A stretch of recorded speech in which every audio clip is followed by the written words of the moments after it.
जय हिंद दोस्तों। मैं योगेश प्रजापत आप सभी का हमारे YouTube चैनल में स्वागत करता हूं। दोस्तों, यदि आपने अभी तक हमारे चैनल को सब्सक्राइब नहीं किया है तो सब्सक्राइब जरूर करें। आज का अपना महत्वपूर्ण टॉपिक होने वाला है अक्रिय गैस के बारे में महत्वपूर्ण जानकारी, और साथ ही मैं कुछ महत्वपूर्ण प्रश्नों को भी लेके आया हूँ। तो दोस्तों, हम शुरू करते हैं आज का वीडियो, और साथ ही आपसे गुजारिश है कि आप वीडियो को पूरा देखें और शेयर करना नहीं भूलें और अपना बहुमूल्य सुझाव जरूर दें। दोस्तों, अक्रिय गैस कौन कौन सी है, तो आपको याद रखना है कि अक्रिय गैस कौन कौन सी है। Helium, neon, argon, krypton, xenon और रेडॉन, ये सभी क्या है दोस्तों, अक्रिय गैसें हैं। और आगे इनके ये प्रतीक लिखे हुए हैं आपके सामने, ये इनके, और साथ ही ये इनके परमाणु क्रमांक है जो आवर्त सारणी में ये जिस परमाणु क्रमांक स्थान पर पाए जाते हैं उनके परमाणु क्रमांक। जैसे हीलियम है वो 2 नंबर पर पाया जाता है। हीलियम के बाद जैसे आपको नियॉन याद रखना है तो याद रखिए, आप इसमें 8 जोड़ दीजिए। 2 में 8 जोड़ोगे तो इसका परमाणु क्रमांक कितना हो जाएगा, 10 हो जाएगा।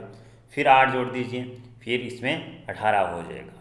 फिर आप 18 18 2 बार जोड़कर आगे के परमाणु क्रमांक भी याद रख सकते हैं। तो आपको इनके परमाणु क्रमांक भी याद रखने चाहिए। परीक्षा में कभी कभी इनके परमाणु क्रमांक से संबंधित प्रश्न भी पूछा जा सकता है।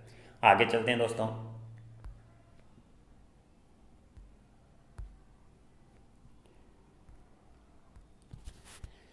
दोस्तों, इन सभी अक्रिय गैसों को शून्य वर्ग या आप बोल सकते हो वर्ग नंबर 18 में रखा जाता है। जब आप आवर्त सारणी का अध्ययन करोगे तो आपको नजर आएगा कि इस तरीके से आपकी जो आवर्त सारणी होती है इसमें लास्ट में जो एक वर्ग होता है दोस्तों, जिसको शून्य वर्ग या 18वां वर्ग बोलते हैं, उसमें इन सभी जो अक्रिय गैसें हैं उनको रखा गया है, जो पी ब्लॉक के अंतर्गत आते हैं दोस्तों।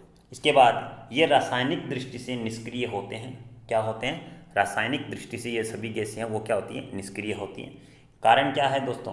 क्योंकि इनका जो आपको पता है कि इनमें जो कक्षाएं होती हैं, इनकी कक्षाओं में इलेक्ट्रॉन क्या लगाते हैं, चक्कर लगाते हैं, और जिनका बाहर का जो भी कक्ष है वो पूर्णतया भरा हुआ होता है, जितनी आवश्यकता होती है उतने इलेक्ट्रॉन होते हैं, तो फिर वो स्थायी हो जाता है, और इस कारण ये क्या होते हैं, निष्क्रिय होते हैं। इसके बाद इसी कारण इन्हें अक्रिय गैसें कहा जाता है। आगे हीलियम की खोज सौर मंडल में, सौर मंडल हमारा एक टॉपिक भी बना हुआ है दोस्तों।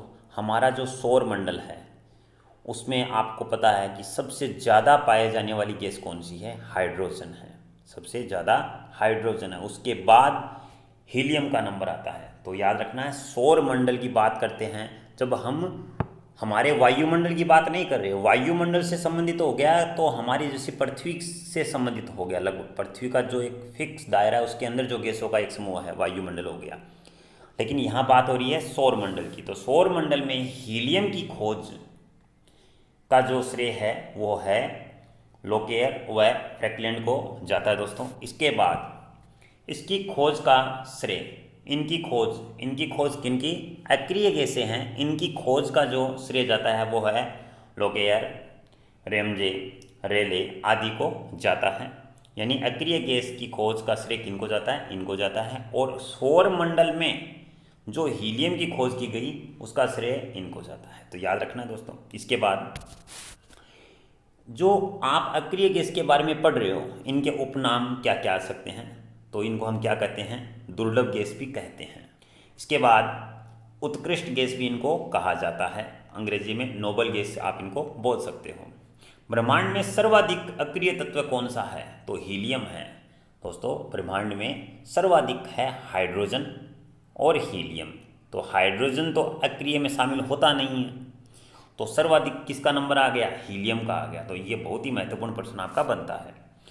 वायुमंडल में सर्वाधिक अक्रिय तत्व कौन सा हो गया, ऑर्गन हो गया दोस्तों। याद रखना, वायुमंडल की बात कर रहे हैं हम, जो पृथ्वी के अंदर जो गैसों का एक समूह है उसके अंदर अगर बात होती है कि सर्वाधिक अक्रिय तत्व कौन सा है, तो बताना आपको ऑर्गन बताना है।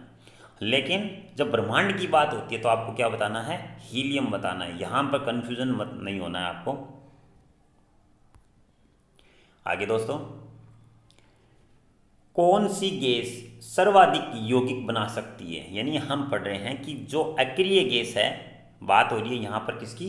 अक्रिय गैस की हो रही है कि कौन सी अक्रिय गैस है वो सर्वाधिक यौगिक बना सकती है। तो आपको याद रखना है जेनॉन है वो सर्वाधिक यौगिक बना सकती है। इसके बाद स्ट्रेंजर गैस का उपनाम, यानी ये जो स्ट्रेंजर गैस है वो किसका उपनाम है? तो याद रखना है कि जेनेन को आप क्या कह सकते हो? स्ट्रेंजर गैस भी कह सकते हो, इसका ये उपनाम है। कभी कभी क्या होता है कि ये नाम दे देंगे और साथ में 4 अक्रिय गैसें दे देंगे और कहेंगे कि ये स्ट्रेंजर गैस किस गैस को कहा जाता है। तो याद रखना है जेनॉन को स्ट्रेंजर गैस कहा जाता है।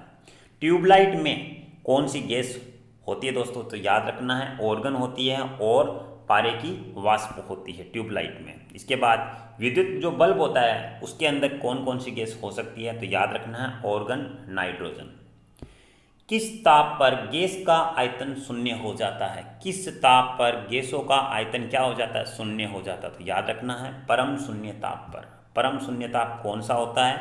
-273 डिग्री सेल्सियस ताप को क्या कहते हैं? हम परम शून्य ताप कहते हैं दोस्तों भूकंप आदि के समय वायुमंडल में जिस गैस की मात्रा बढ़ जाती है वो गैस कौन सी है? रेडॉन गैस है दोस्तों। तो इस समय इस गैस की मात्रा बढ़ जाती है।